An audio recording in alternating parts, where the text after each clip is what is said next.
then she gets him, and she gets him. And the mother's screaming, darling, I love you, darling. And the father's looking, saying she has no chance.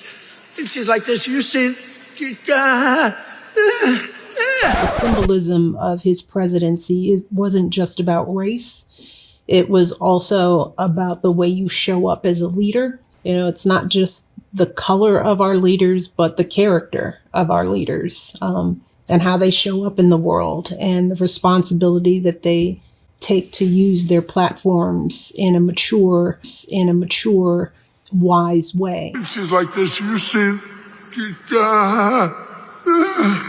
If you listen close enough when hearing the former president and first lady speak, you'll hear a collective sigh from Americans across the country, remembering what was compared to what is. I've won 3 elections, so we done. But we did great in the second one. It was a rigged deal. Under the last administration, Sleepy Joe Biden and the radical left Democrats, I changed the name. It's dumb. I will probably always, until they become reasonable, I'll use a U instead of an E. It's very simple. Most people don't know there's a B in dumb, so it's a very simple change. I take out the E and I put in the U, and they're Democrats because their policies are so dumb. So that came out a little while ago, and they hate the farmer too. So do you know that they hate you? You know that, don't you? Anyway, the Democrats, they gave us the worst inflation. For the past week, the Obamas have been in front of the camera more than usual. First at the opening of the Obama Presidential Center in Chicago, then for a sit-down with People magazine, reminding the American people what great orators actually sound like, especially compared to the man who turns up to every rally with the same tiled tropes. I think there are kids who, growing up under my presidency, said, yeah, of course you can have a black president. Why not? I'm confident that when we get a female president, which we will get sometime soon, in my lifetime, I expect, it won't be remarkable. And then they'll talk about female president just like they talk about the black president. They'll be more interested in like what's happening with the price of gas and, you know, why haven't we fixed that and why haven't we done that? And that's good. That's a good thing, right?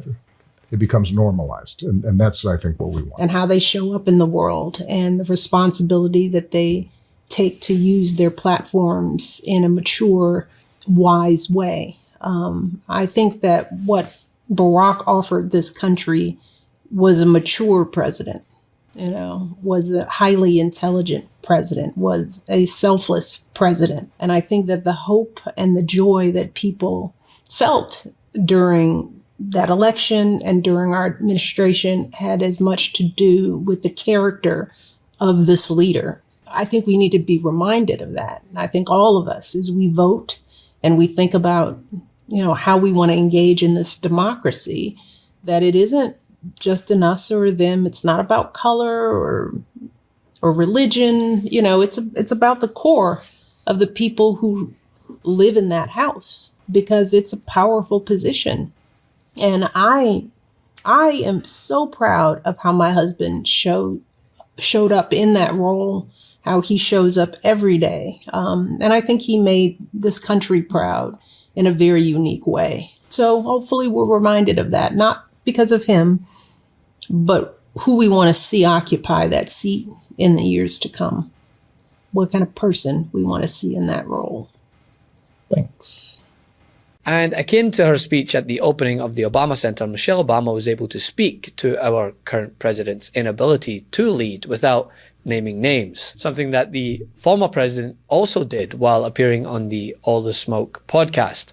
Barack Obama was asked why Trump remains so fascinated with him nearly a decade after his family left office. Obama's answer quickly went viral as he stated, obviously have a room in his head, a suite in his head. Now, of course, that line gets the attention, but the more important point, I believe, came after that when the former president said when he was president, the last thing he had time to do was worry about what his predecessor was doing. You gotta ask him what it is that The obsession? the obsession. I know what it is. Yeah, what? I obviously, have a room in his head. Rent free. You do everything with grace. A suite in his head. But the thing about it is that was always clear to me. Look, first of all, when I was president, The last thing I had time to do was worry about what Somebody said.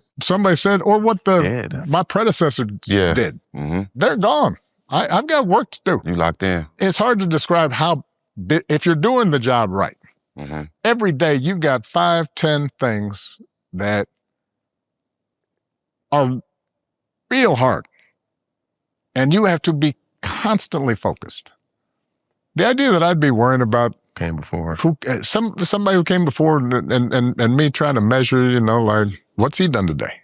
Look, constantly worrying about that is a strange thing to me. It shows me somebody who's not focused on the American people and the job they're supposed to do. Now, that's not just merely a joke about Trump being obsessed. It's an indictment of how Trump governs, which we have talked about at length here on the network. Obama is saying the presidency is too demanding for childish insults. There are too many crises to deal with, too many decisions, too many people depending on you. So if you're doing the job properly, you don't have hours to spend nursing a grievance against the man who left office nearly 10 years ago, complaining about crowd sizes as you failed to put on another spectacle to distract from your failures. What you hear him talking about is his inauguration crowd being smaller than mine. After 4 years, that's what he's still worrying about. Let it go. What is his obsession with crowd size? Does he have nothing better to worry about? Did no one come to his birthday party when he was a kid? Donald Trump just posted on Truth Social claiming that 45,000 people were at his rally last night on the National Mall. He also said that every single person that was there stayed until the end of his speech. But that couldn't be further from the truth. I was there last night on the mall while Trump was giving a speech, and I took this video of people leaving the rally in droves. Take a look for yourself. And under my most favored nation agreement on drug prices, we are delivering the largest reduction in drug price history with price differences of 400, 500, and even 600%. Who would think that? Trump's claim that 45,000 people were there for his speech last night is a massive overestimation. Take a look at this picture that I took while Trump was still on stage speaking. Does that look like 45,000 people? Because it sure doesn't to me. Let me know your thoughts on this. Do you think Trump's telling the truth about the crowd, or does the video evidence tell a different story? And as Obama said, Trump's obsession shows, quote, somebody who is not focused on the American people and the job that they're supposed to do. According to everyone around Trump, he's the busiest, strongest, most consequential president in history, yet he still finds the time to post fake images of Obama, make up stories about the Italian prime minister. I want to ask you about another big Trump story, which is an international incident he's created with Italy.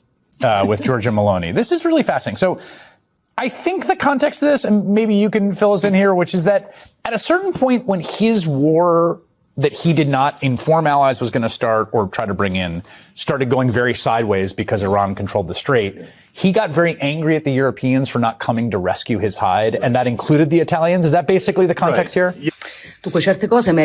Well, some things deserve an immediate response. Donald Trump's statements are completely made up. I'm frankly astonished. I don't know why the President of the United States behaves like this towards his allies. It is not the first time, moreover. I can only say it is disappointing that he does not show the same determination with the enemies of the West and of the United States, whose leaders he instead treats with far greater indulgence.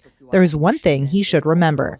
Neither I nor Italy ever beg. And of course, who can forget his recent rantings and ravings about the reflecting pool? Trump repeatedly attacked Obama and Biden over its condition, claiming that the previous administrations had spent hundreds of millions of dollars trying to repair it. He specifically claimed that Obama spent well over $100 million, which with a simple fact check is again proven to be false. But because his renovation is turning out to be very much like his war, his economy, anything he touches, another failure, he pulls out the old Barack Hussein Obama card.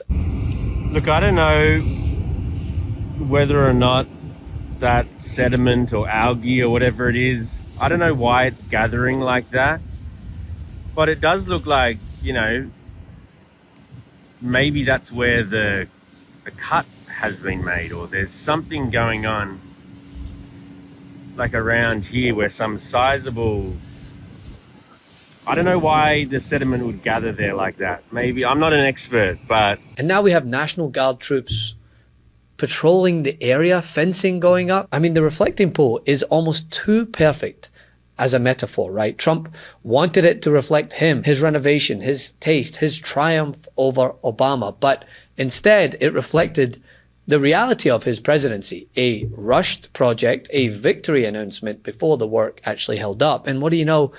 It's falling apart. In turn, the reflecting pool is reflecting Trump's insecurity and presidency as a whole. Poetic, really. Want to stay plugged in? Become a subscriber to our Substack at MeidasPlus.com. You'll get daily recaps from Ron Filipkowski, ad-free episodes of our podcast, and more exclusive content only available at MeidasPlus.com.